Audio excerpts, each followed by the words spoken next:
Welcome back to Indian recipes. কেমন আছেন আপনারা সবাই? আশা করি সকলে ভালো আছেন। আজকে আমি একটা চিকেন স্ন্যাক্স আপনাদের সাথে শেয়ার করব। বাড়িতে চিকেন আনা হয়েছিল। রোজই তো কদবাদা চিকেনের রেসিপি তৈরি করে থাকি, তো তাই আজকে ভাবলাম চিকেন দিয়ে একটি কোনো স্ন্যাক্স তৈরি করি। তাই করে নিলাম চটপট চিকেন কাটলেট। একদম ঘরোয়া পদ্ধতিতে আজকে চিকেন কাটলেটের রেসিপি আপনাদের সাথে শেয়ার করব। যদি ভালো লাগে ভিডিওটি শেষ অবধি দেখবেন, সঙ্গে থাকবেন।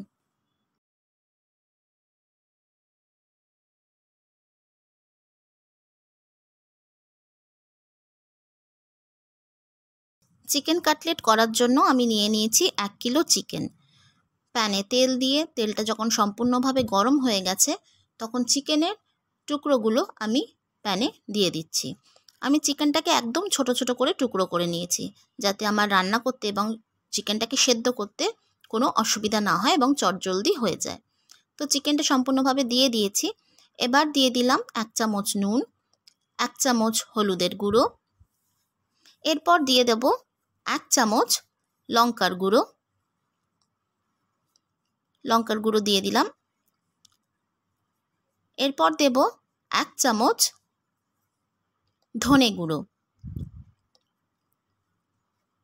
দিয়ে দিলাম আদা রসুন বাটা, 2 চামচ আদা রসুন বাটা আমি দিয়েছি।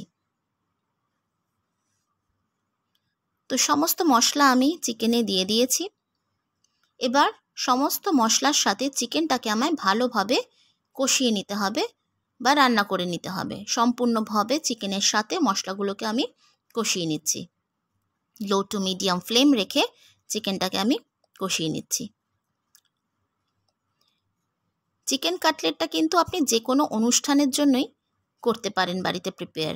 আর এটা যেহেতু একদম ঘরোয়া পদ্ধতিতে আমি করছি, তাই করতে আপনার বাড়িতে যা মশলাপাতি থাকবে সেই বাড়িতে থাকা ইনগ্রিডিয়েন্টস দিয়ে, মশলা দিয়েই কিন্তু এটা করা যাবে। আলাদা কোনো এক্সট্রা মশলার দরকার পড়বে না এবং এটা করতেও কিন্তু খুব বেশি সময় লাগে না। আমার চিকেন কষানো হয়ে গেছে। এবার আমি দিয়ে দিলাম আন্দাজ মতো জল, যাতে চিকেনের টুকরোগুলো সম্পূর্ণভাবে সেদ্ধ হতে পারে। জল দিয়ে আমি আরেকবার নাড়াচাড়া করে নিচ্ছি। ফ্লেমটা কিন্তু লো টু মিডিয়াম রাখতে হবে। জল দেওয়ার পর বেশ কিছুক্ষণের জন্য আমাকে ঢেকে রাখতে হবে, যাতে চিকেনটা সম্পূর্ণভাবে সেদ্ধ হতে পারে। তো আমি বেশ কিছুক্ষণ ঢেকে রেখেছিলাম। 10 থেকে 15 মিনিট ঢাকার পর আমি ঢাকনা খুলে দিলাম। চিকেন কিন্তু দেখে মনে হচ্ছে ভালোভাবে সেদ্ধ হয়ে গেছে, কিন্তু যে জলটা রয়েছে সেটাকে আমাকে সম্পূর্ণভাবে শুকিয়ে ফেলতে হবে। তো তার জন্য আরেকটু কিছুক্ষণ আমাকে নাড়াচাড়া করে নিতে হবে চিকেনটা। তো চিকেনটা নাড়াচাড়া আমি করে নিচ্ছি।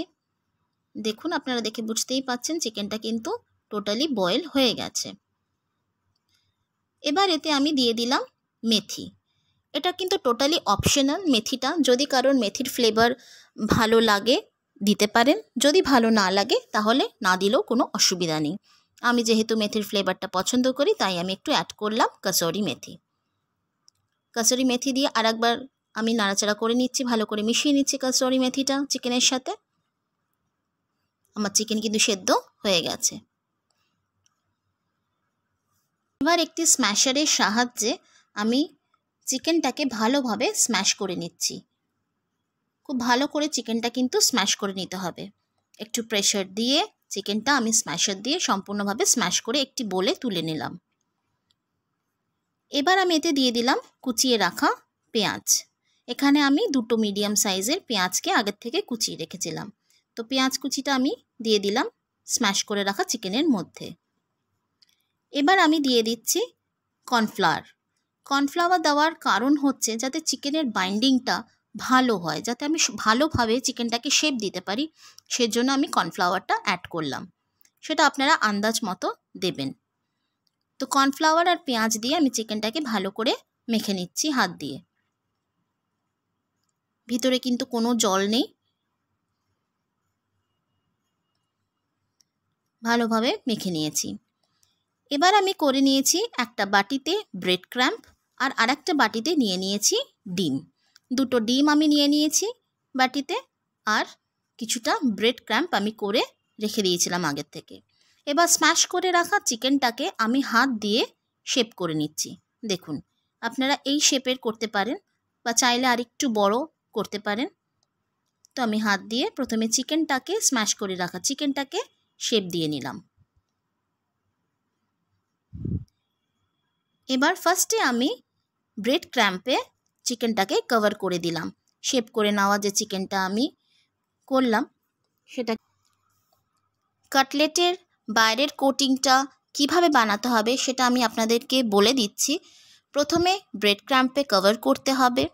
আমি প্রথমে একবার ব্রেড ক্র্যাম্পে কভার করে নিয়েছি, তারপরে ডিমে ডুবিয়ে এগ ওয়াশ করে আমি আরেকবার ব্রেড ক্র্যাম্পে কভার করে নিয়েছি। তো আমি ডাবল কোট করেছি।